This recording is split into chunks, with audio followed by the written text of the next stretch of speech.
Welcome to the Disability and podcast, bringing together thoughtful discussion and debate.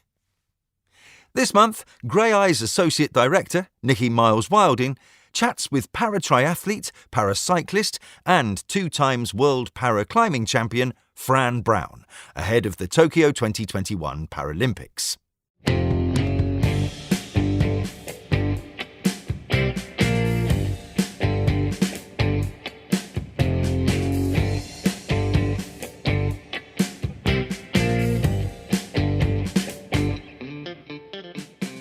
Hello and welcome to the Disability and podcast.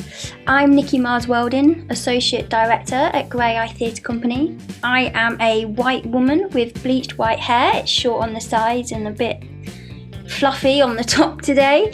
I have black rimmed glasses piercing my left nostril and I'm wearing a black hoodie. Behind me is a white wall. And I am joined today with the fantastic Fran Brown. Hello, Fran. How are you? I'm good, thank you. I'm Fran. I am a white, middle-aged woman. I have really short hair that is sadly a bit of a mess, having just come out of a heat chamber, and I'm looking quite red and slightly rosy, put it that way. I'm wearing a blue Nike hoodie, and I'm sat in a altitude hotel room at the Elite Athlete Centre in Loughborough. Behind me is a standard hotel double bed, a little bit of brown wall decoration, a couple of lights, and my big orange bike box that my bike lives in. Brilliant. That was a great description, Fran. I love rosy. Rosy face sums it up nicely. Yeah. And just to give you a bit of an intro, Fran, even more of an intro than me just going Fran Brown. Fran is a paratriathlete, a paracyclist, physiotherapist, percussionist, and 2-times world paraclimbing champion.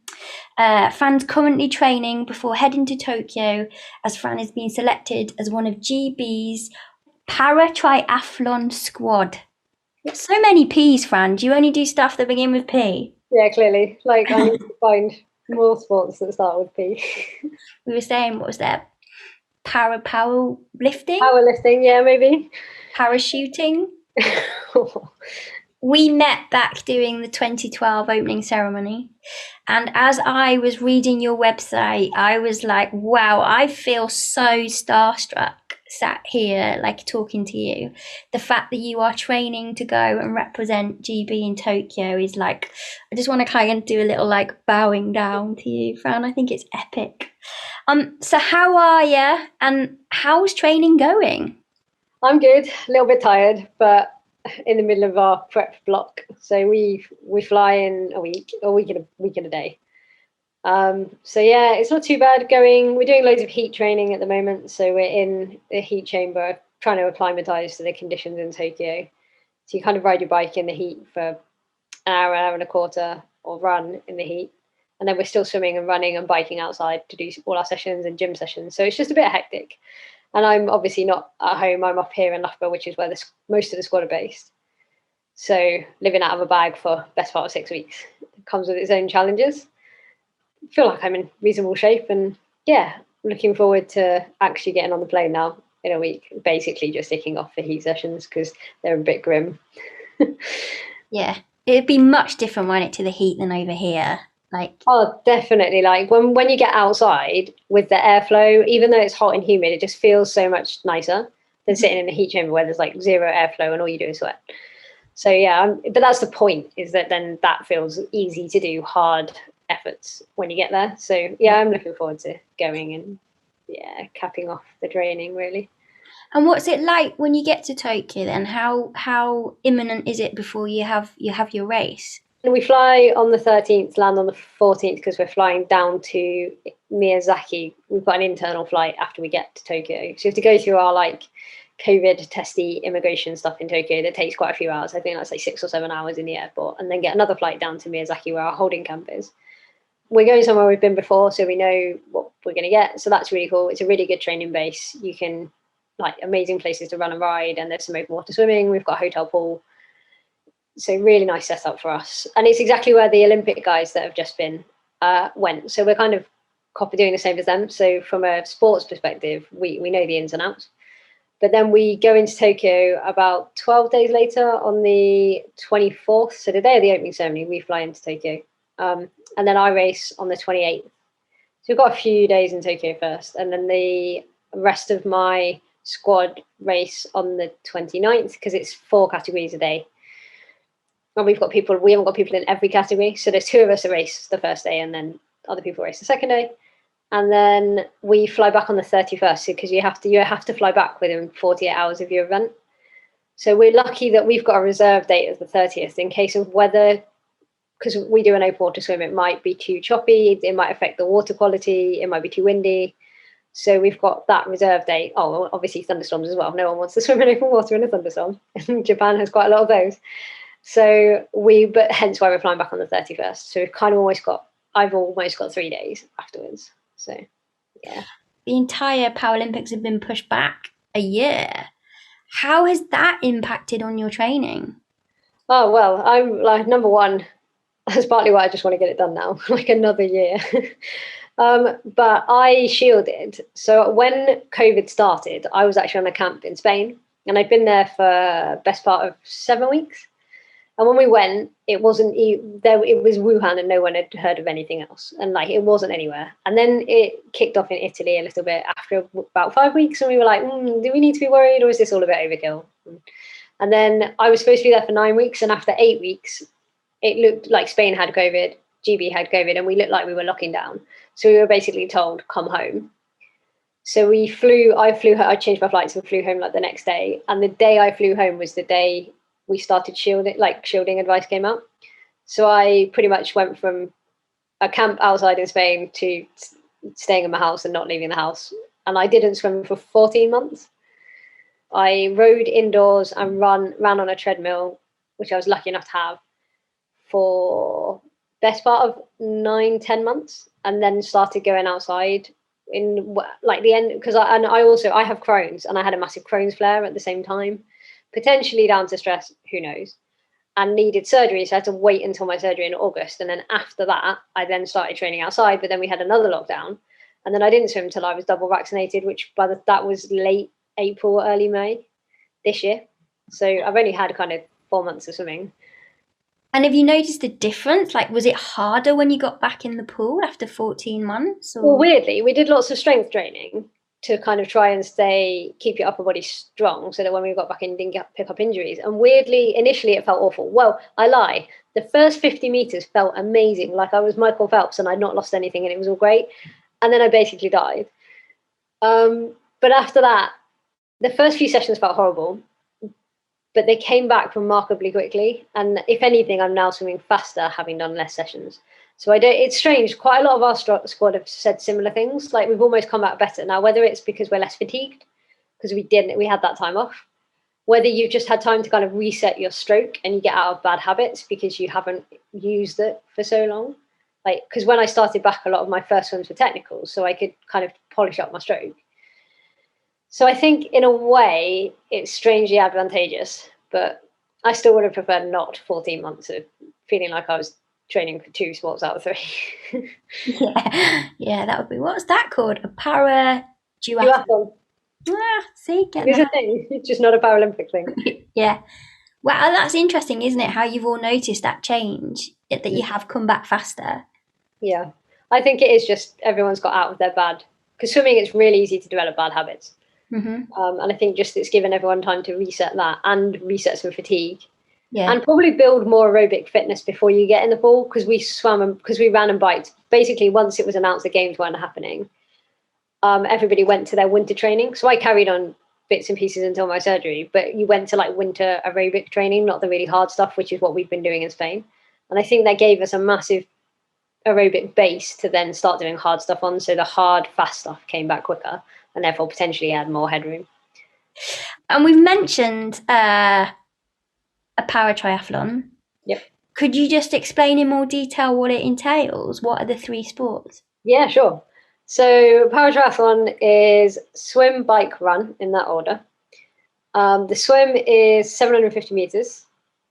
in open water. So there you can do, the Paralympics is in open water. There are pool-based ones in the UK if you wanted to do a triathlon. It doesn't have to be by default an open water swim. So 750 metres, a bog standard swimming pool is what, 25 metres? 30 lengths of a 25 metre pool. Wow, 30 lengths. Yeah, non-stop, you don't get to push off the side. Yeah, in open water as well. Yeah. And like you said, who knows what the conditions of that open water is going to be. Yeah, and I've swum in some lovely open water, and I've also swum in some disgusting places that you have to wonder what's in the water. What's the most disgusting place, or shall I not ask? We did a river swim at Europeans 2-3 years ago in Estonia, and the rest of the venue was amazing, but the river was like murky brown, like you literally couldn't see your fingers if you touched your eye practically. So it didn't smell great either. Not great. And where in Japan will you be, in the ocean then, or is it a lake? We're in Odaiba Bay, which is part of Tokyo Bay, basically. So right by, it's near the village. It's just on Odaiba Island, which is like one of the islands just across. So it's vaguely saltwater, but so it's kind of the sea, but it's so inland from the sea that it's it gets really warm. So water temperature might be a bit, not an issue for us, but it will be. We'll have to manage our temperature, certainly, because the water temperature for the Olympic races that have just happened at its hottest was 30.3, which if you think about a swimming pool is normally like 25 to 27. So how do you acclimatise to that? Like you swim in a warm pool, have a hot bath. So I'm swimming in a pool here that's 29, which suits me because cold water and my spasticity don't mix. So I would rather warm than cold. And it's obviously non-wetsuit. We do swim in wetsuits if the water temperature is below 24. But it's optional from 18 to 24. But everyone would swim in a wetsuit because you're faster. However, it's non-wetsuit. It will be a non-wetsuit swim. So yeah, just swim in a warm pool, get used to a hot bath. It does feel slower swimming in a hot pool. Even if you're swimming the same speed, it feels kind of sluggish. Okay. That's why Olympic pools are notoriously cold. So the 50-metre Olympic pool is actually always kind of 24, 25 because it feels faster. Wow. God, there's so much science to all this, isn't there? Yeah. So we swim 750 metres, get out of the open water, do transition 1. So the transitions in triathlon are almost like a fourth discipline, if you like, because they're like, it's all your total time. It's who crosses the line first. So if you take half an hour putting your shoes on, you've lost a chunk of time. So do transition 1. So for me, I put on my cycling braces, my leg braces in as soon as I get out of the swim, basically. And then I run to where my bike is, grab my bike, put my helmet on and my glasses on. And there's rules that say you have to put your helmet on before you touch your bike or you get a penalty. So there's lots of things to remember. And then take my bike off the rack. And then it's a 20K cycle, so 20 kilometre cycle. And then come back in, get off your bike, run in, put your bike into its rack, like hang it on the rack or push it. Sometimes it's a wheel one where you just push your wheel in, take your helmet off, put your run shoes. So for my case, I have different run braces to cycling braces. So I changed to my run braces, much like the girls in my classification are often above knee amputees on one leg. So they'll change their leg for a different prosthetic. So a blade for running and a normal leg for cycling. Or some of them don't. Some of them only cycle with one leg. They prefer to just put the power out with one leg. So they'll then put a running blade on. And then, it's a 5 kilometre run. / Wow. In my case. No, I do run it. It's just I tend to chomp it into run, walk. It works better for me. You must be like absolutely knackered by the time you get to run. Yep. Like running 5K for me with my disability is hard anyway. So it took me best part of 7 years to get to being able to run 5K straight. Initially it was with crutches, then it was with the right braces, but then just being able to run a 5K without actually stopping at all, let alone do it at race pace and then off a bike after a swim. So it's a massive struggle. Whereas some of the we have arm amputees in the PTS5s, they obviously wouldn't find that as difficult. They would find that similar to kind of an able-bodied person. They're more impaired in the swim and on the bike for controlling the bike with one hand. So that's why the classes kind of try to put people similarly together. It's a weird one. We do have quite a level playing field, but sometimes it just mixes strange. It's a bit like swimming where you'll have you might have short stature people and wheelchair users in the same class, and you'd be like, how does that work? That's kind of how paratriathlon works, except the wheelchair users have their own class. And they have 2 classes within that. So yeah, there's basically, just to explain paratriathlon, there's 4 ambulant classes. So PTS2 are the most impaired, and I'm a PTS2. 3s are the next, would be potentially a double below knee amputee, or maybe somebody with hemiplegia on one side, or somebody missing an arm like completely. PTS4s are normally kind of single below knee amputees. PTS5s are arm impairments mostly, but there are a couple of lower leg impairments in there. But they'll basically they're the least impaired. I hate that word, least disabled, but that's what's in the manual. Least impaired ambulant class. So by ambulant, I mean we ride a normal 2-wheel bike. It might have adaptations and you might use braces, but we run. And then there's the visually impaired class. So they they swim with a guide, like tethered to a guide with a rope. And then they ride a tandem, and then they run holding a rope, much like the athletics you would see. And they have B1, B2, B3, and the B1s get a bit of a head start. So they kind of start, and then the others swim after them after a time, so that it's a bit fairer. And then there's the wheelchair classes, 2 classes. So the wheelchair guys swim. They use a hand bike, a recumbent lie-down hand bike for the bike, and then for their run, they use a race chair, standard, like you would see on the track. And then they've got 2 classes split with disabilities. So the more impaired, if you've kind of got a upper trunk impairment as well and arms, you get a bit of a head start on those that just have like lower trunk and lower limb impairments. So yeah, that's how it works out. Not all those classes are represented at the Paralympics yet, though, because we don't get a full complement of medals yet, because paratriathlon's only in its 2nd games. So some classes were excluded from Rio, some classes are excluded from this games, but they've given the opportunity this time for some people to race up. So there's, in the girls, the PT4s and 3s there's not enough people to make races. And so they didn't get medals, but they can race up in the 5s if they've qualified. So some of the PTS4 girls have qualified to race in the 5s. So hopefully by Paris, we'll have more complement, because there's more people coming through. Yeah. So, and it is that, isn't it, of finding those young athletes to train to, and if you don't know that sport exists or that you are able to take part, then it's 3 sports, so it's a lot of equipment and lots of like challenges to figure out. So actually I can see why people are drawn to one of the sports, but actually quite often that works in our favor, because we can find people that are like, they might be really good at swimming but they don't love it, and then be like, oh well, you'd be really good at. So I think it's a good talent pathway into triathlon, even if people don't come into triathlon going, I don't think many people come into triathlon straight to triathlon. They do come from something else. I'm a bit strange with that, insofar as I came from paraclimbing, which isn't one of the 3 sports. It's interesting, isn't it? You said around that language around more disabled, more impaired.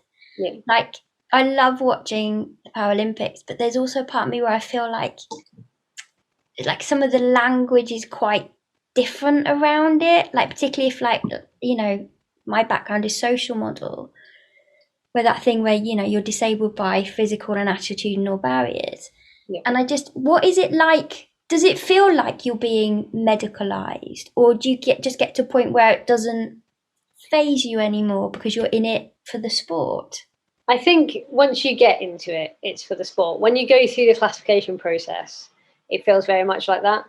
And everyone inevitably ends up with their classification at some point probably being questioned if you don't have a very clear-cut disability. So some people, obviously, if you're an amputee, it's not going to grow back. Tell that to the PIP assessors. Yeah. Exactly.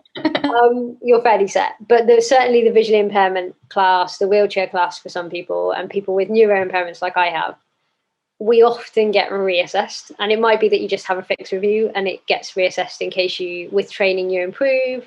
And like, it doesn't really improve your condition, but then that then becomes a bit medicalized, because all the assessment is a bit like going for like a medical.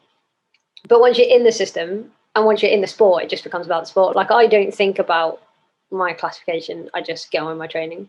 I know I'm the slowest of all the people in our squad. So if we go on a group ride or a group run or we're in the pool, I'll be the slowest just because I have more challenges. But I just see them as challenges. I don't really see it as like a problem.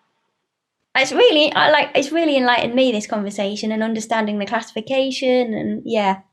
And just, I'm probably the most unsporty person, so it's great.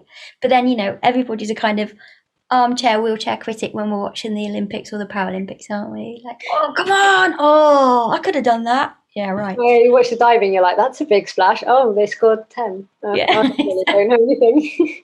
And there's always that moment where you're like, I can do this. Come on, I'm going to get in training. Yeah. And then you're like, no, it's just too cold in the swimming costume at the moment. It's fine. Yep. So what was your journey into sport? How did you, have you always been sporty? To some extent, yes. My dad was a sailing instructor, outdoors instructor, always outdoorsy. My mum was a teacher, so it doesn't necessarily come from her side. She's quite musical. I get the musical element from my mum. When I was a kid, we lived in Cornwall. So I grew up in Cornwall, lived there till I was 18. My twin was really sporty, as in was fast track through England hockey. So my parents would trek up and put back and forth to Exmouth with her every 2-3 times a week for training with like one of the big squads in Exmouth and stuff. So I didn't do mainstream sport, partly because in school because we were twins, we wanted to be in different sets and different classes and different everything. And I therefore didn't want to play hockey because she played hockey. But I didn't want to play netball because I'm really short. And at 4'11", you're crap at netball. Like everyone in my class could literally just hold the ball above my head. And I'd just be like, oh, this is boring. So my school offered stuff like rock climbing and outdoor sports and stuff on a Wednesday afternoon as an option for PE. So I was like, oh, I'll try climbing. So I did, and we had an indoor climbing wall. So I did climbing every Wednesday. So I got into climbing and I competed. I did national level kids competitions like the British Youth Series. And I enjoyed that. And I canoed with a canoe club. I did just standard. I did gymnastics a little bit. I swam with the swim squad for a little bit.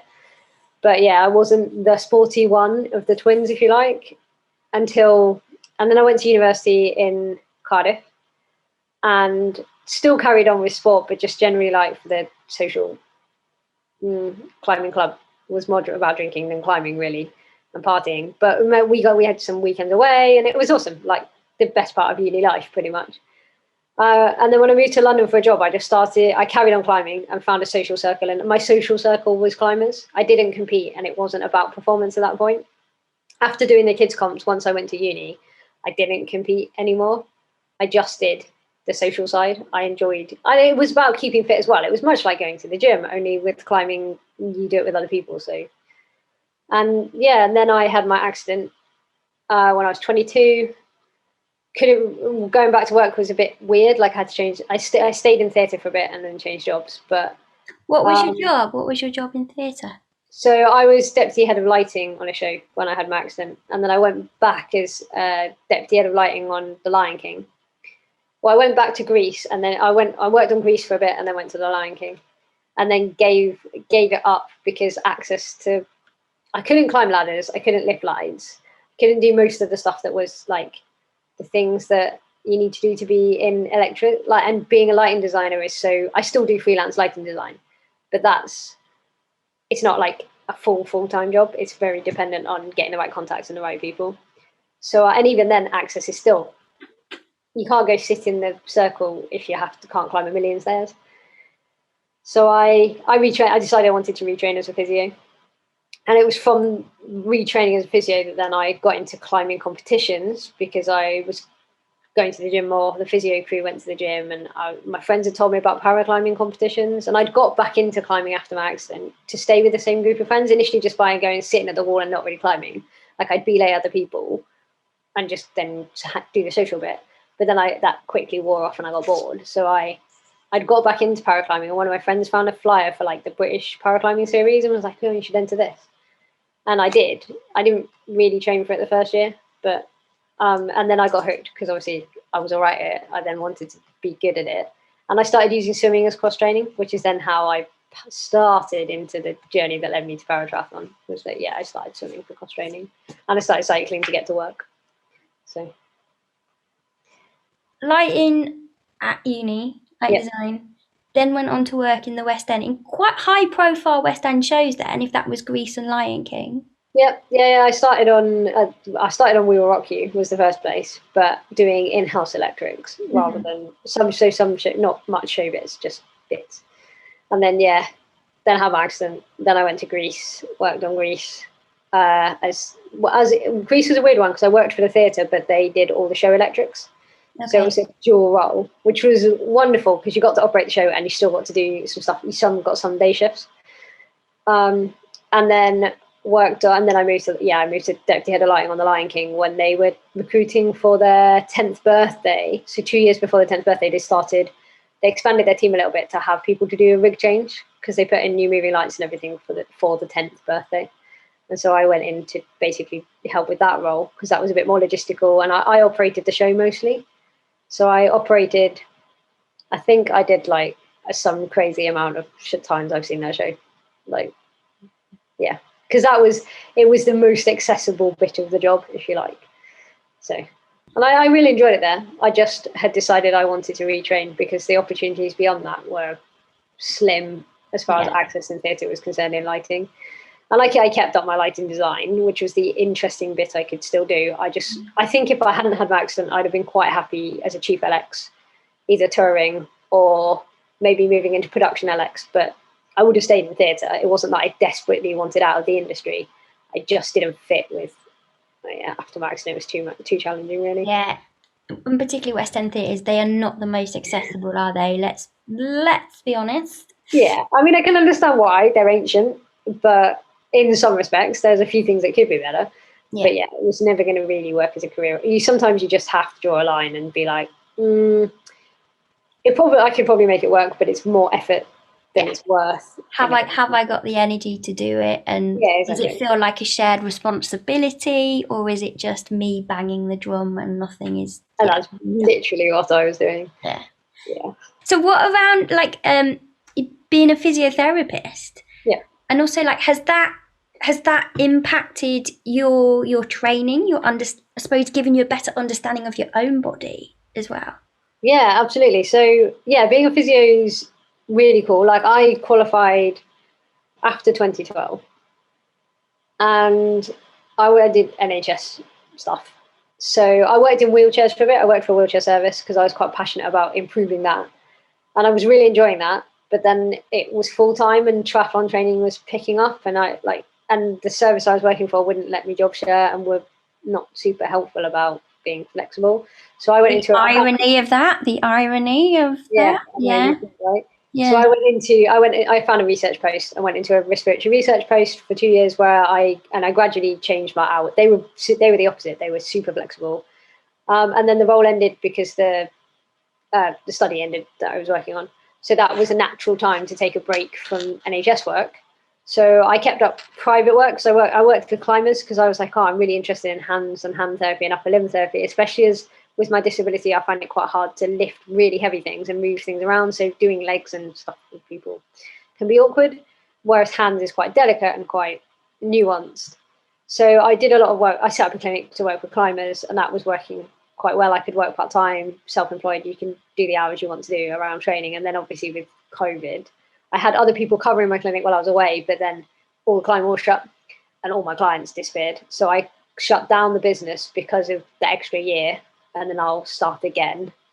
But I don't know that I want to be self-employed again. I think I might go back and work for someone, but privately.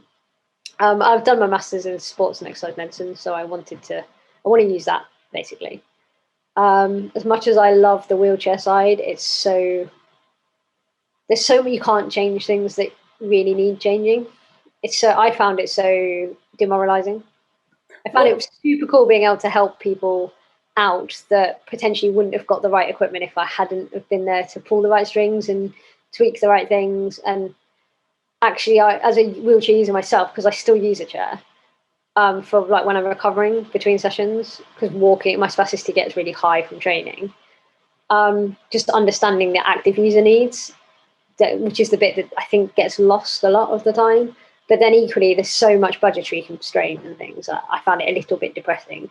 It might be something I do go back to in the future, but I've got options open. But yeah, it's taught me a lot about my body. It's taught me that if I get niggle, because you're going to get niggles training as an athlete, you're never going to be completely injury-free, pain-free.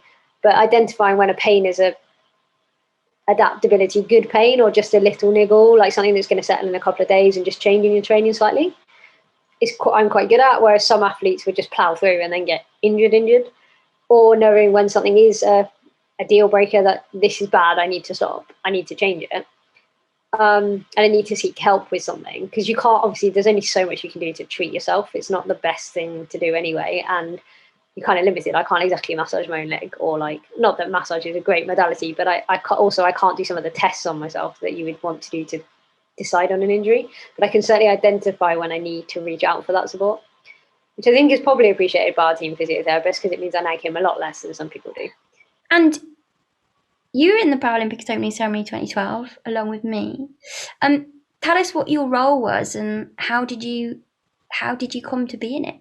So I was one of the aerialists. So I basically, I come from a ballet background and performing background, and I wanted to be part of 2012. So I signed up for a dance workshop it wasn't for disabled people specifically. It was a dance workshop for volunteers. And I went to that, and I think it was for both. It was just a general cast recruitment, and I went to that. I really enjoyed it. I did it in my chair because I cannot coordinate my feet well enough to dance without it now. And then they contacted me afterwards, and I thought they were going to contact me and be like, "You could be one of the volunteers in the ceremony," which is kind of what I was angling for. I just wanted to be part of it. And then they said, "Oh no, there's this opportunity. Would you like to come and audition for a different role?" And they didn't really tell me much about the role. They basically said, "Are you scared of heights?" And I said, "No, and I'm a climber, it's fine." And they said, "Okay, cool, like, can I turn up on this day?" And I did. And it turned out it was an aerialist role audition. So they basically strung you up in a harness and made you kind of like twiddle around in the air and see what you could do, how expressive you were, could you like orientate yourself and stuff like that. And I really enjoyed it, because obviously I'm a climber, like hanging from a harness was my thing. And like, I was like, this is so cool. No expectations as well. And then from that, and they hadn't quite told me what the role was then either. And then from that, then I was contacted and told that it was the opportunity to do the circus-based training. So to do, I can't remember, I think it was like 8 weeks or 10 weeks at the circus base, training in aerial stuff, and then be part of the pro cast, if you like, for the aerialist for the opening ceremony. And I was like, yep, absolutely, that's fine. Like, I 100% want to do that, because I would have been happy to volunteer as a general anything, to be honest with you. So yeah, it was like, for me, it was like epic, dream come true. Brilliant. It was, wasn't it, really? Like, you know, for me as well, like that thing of when I got the role of Miranda, like, "Oh, you okay with heights?" "Yeah, I'm fine." 25 meters in the air. I'm like, "Oh, okay. Yeah, I'm absolutely fine." And that, yeah. But that feeling of being in a harness was so freeing. Like, I hadn't been up that high before, and being able to kind of do roly-polies was just like epic. Yep. Until they made you have to do them really slowly, where you have to hold your body at each bit of a clock. And I was just like, "Oh, I hate this now." But yeah, but it was, wasn't it? It was that feeling of 2012, everyone come together. Yeah. And we were chatting before we came on the Zoom, when we were around, we were told to make sure we have that moment that night to just take it all in. Yeah, look around and breathe in the moment and try and make a memory from it, and don't just let it go before it breeze past you. Yeah. And it's funny, we've been told the same thing for Tokyo. When our team was announced, our performance director stood up and basically said exactly that. Don't go to the games and just let it wash over you and come home and then be like, "Oh wow, it happened and I don't really remember any of it." Try and take in as much as you can. And for me, it's my first games. I think because of the restrictions around COVID and not having family out there and things like that and supporters, in a way it will almost make it easier to take in the moment, because there's less kind of to take in. There's less pomp and circumstances, more just the race. But equally, then you can take in being part of the wider Paralympics GB team, and I'm quite looking forward to that. So, and even with COVID, we've got things like, we've got like it's not Facebook, but it's like Facebook that's for the wider team and stuff, so you can feel like you're part of something. And I think it will give a bit more of an opportunity to kind of breathe in the moment and enjoy it. Yeah, not so many distractions. Yeah, and I don't want to say less pressure, because obviously I feel that I'm going to perform. It's performance-based. But in a way, a bit less, it's less in your face pressure, I think. Like, not having your family in the stands. And I'm not someone that my family come to every race, so I'm not going to miss that. I know they're going to be watching at home, and I feel the sport, and that's amazing. But at the same time, it just feels it will be a bit more chilled. And so therefore you can just focus on the performance bit and then enjoy the experience. And our holding camp and everything, I want to enjoy as much as enjoy is a strong word. Like if you're almost on the verge of vomiting doing a really hard bike session, it's hard to say you enjoy it. But ultimately, you can still have that moment where you look around and be like, oh, wow, this is a really cool place. Or I mean, because we get to visit some really cool places, even with the restrictions around training. So yeah, and then my teammates are awesome. So we're quite a close-knit, quite a small team as sports go. So I'm looking forward to just being able to kind of spend a bit of time, as much as COVID allows, with them and training with them and just enjoy their experience too. And in a way, that's cool that we're racing on different days so we can support each other. What are you most looking forward to of being in Tokyo? But yeah, experiencing it with everyone, with the teammates, like my teammates, and also first games. Like it's a massive honor. Like I'm looking forward to just pulling on the kit and getting on the plane and being able to say I'm a Paralympian. Like regardless of the outcome, that's like such a massive goal. So when 2012 happened, I obviously was part of the ceremony, and then our passes kind of gave us access to loads of sports. So I got in the park, and I live really close to the Olympic Park, and I still do. So I went to stuff every single day, and like I just watched sports, and I was like, oh, it was so different to climbing, where climbing is progressing. So paraclimbing has progressed now, so that there's crowds, and it's got a higher status within the climbing community. And I know they're pushing towards Paralympic sport, but when I did it, it was very much like no one would come and watch. We were like the first people on at like 6 p.m. when the main show was at 10, if you like, and not even really the warm-up act. So it just felt so cool at the Paralympics to see people pushing at the highest level and wearing that kit and representing their country at what is the highest level of sport. I was like, I really want to do that. And that was kind of why I went hunting for a sport.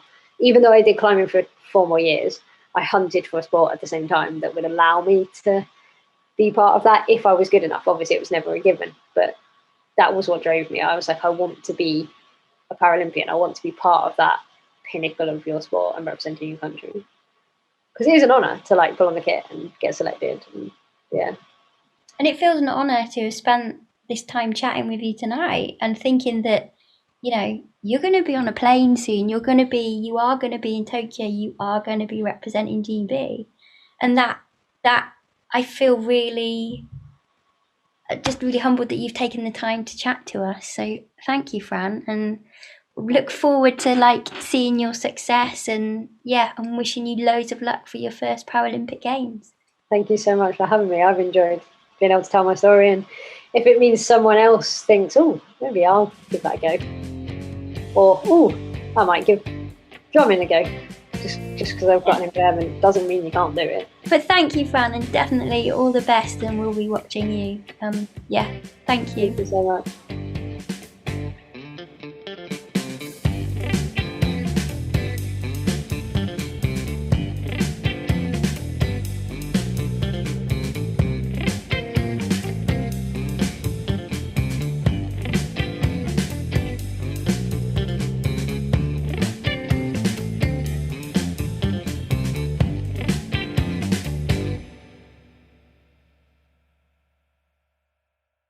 Visit graeae.org and disabilityarts.online for details of productions, events, interviews, opinions, reviews, and learning opportunities.